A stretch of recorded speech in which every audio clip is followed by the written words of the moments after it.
وَإِذْ قَالَ مُوسَىٰ لِقَوْمِهِ، اور یاد کرو جب موسیٰ علیہ السلام نے اپنی قوم سے کہا، یا قومی، اے میری قوم، انکم ظلمتم انفسکم باتخاذکم العجل، تم نے بچھڑا بنا کر اپنی جانوں پر ظلم کیا۔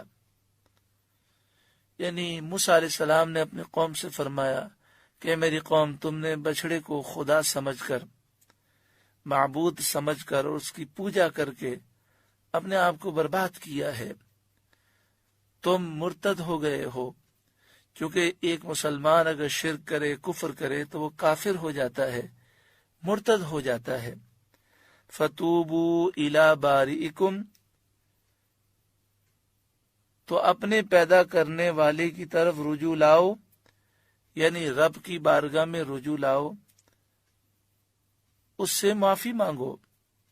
فَاقْتُلُوا أَنفُسَكُمْ، تو آپس میں ایک دوسرے کو قتل کرو۔ حضرت موسیٰ علیہ السلام کی شریعت میں یہ تھا کہ اگر کوئی مسلمان کفر و شرک کر لے تو وہ مرتد ہو جاتا ہے، اور اس مرتد کی سزا صرف اور صرف موت ہے۔ نبی کریم صلی اللہ علیہ وآلہ وسلم کی شریعت میں یہ ہے کہ اگر ایک مسلمان کافر ہو جاتا ہے، مرتد ہو جاتا ہے،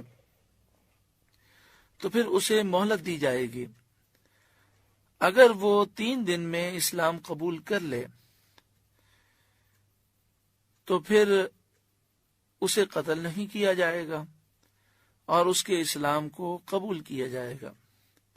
اگر وہ مہلت مانگے کہ مجھے 3 دن سے زیادہ مہلت چاہیے، میں سمجھنا چاہتا ہوں، تو حاکم اسلام اسے مہلت بھی دے گا اور سمجھانے کے لیے علماء بھی مقرر کرے گا، اور اگر اس کے باوجود بھی وہ ایمان نہ لایا تو پھر اسے قتل کر دیا جائے گا۔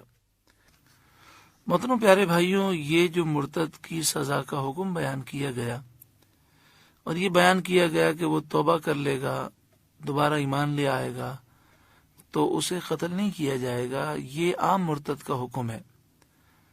اگر کوئی شخص نبی کریم صلی اللہ علیہ وآلہ وسلم کی گستاخی کرے، چاہے وہ مسلمان ہو، چاہے وہ کافر ہو، چاہے وہ عورت ہو، چاہے مرد ہو، جو بھی نبی کریم صلی اللہ علیہ وآلہ وسلم کی گستاخی کرے گا، اس کی سزا صرف اور صرف موت ہے۔ اگر وہ توبہ کر لے اور ایمان لے آئے تو عند اللہ تو اس کی توبہ قبول ہے، یعنی آخرت کے عذاب سے بچ جائے گا، لیکن دنیا میں اس کی سزا موت ہے۔ اور یہی الحمدللہ پاکستان میں 295C قانون ہے۔ اللہ تبارک و تعالی کرم فرمائے اور ناموس رسالت کا ہم سب کو محافظ بنائے۔ لیکن چونکہ موسیٰ علیہ السلام کی شریعت میں یہ تھا کہ اگر کوئی مسلمان مرتد ہو جائے، کافر ہو جائے، مشرک ہو جائے، تو اگر وہ توبہ کر لے گا، ایمان لے آئے گا، تو آخرت کے عذاب سے بچ جائے گا، لیکن دنیا میں اس کی سزا موت ہے، اسے قتل کر دیا جائے گا تاکہ لوگوں کو عبرت ہو اور آئندہ کوئی ایسی حرکت نہ کرے۔ تو چونکہ موسیٰ علیہ السلام کی شریعت کا یہی حکم تھا تو آپ نے فرمایا فَاقْتُلُوا أَنفُسَكُمْ، تو آپس میں ایک دوسرے کو قتل کرو۔ اب یہاں پر معاملہ یہ تھا کہ 6 لاکھ تقریباً بنی اسرائیلی تھے، 6 لاکھ میں سے صرف 12,000 نے پوجا نہیں کی تھی، باقی تمام بنی اسرائیل پوجا کر کے مشرک، کافر، مرتد ہو چکے تھے۔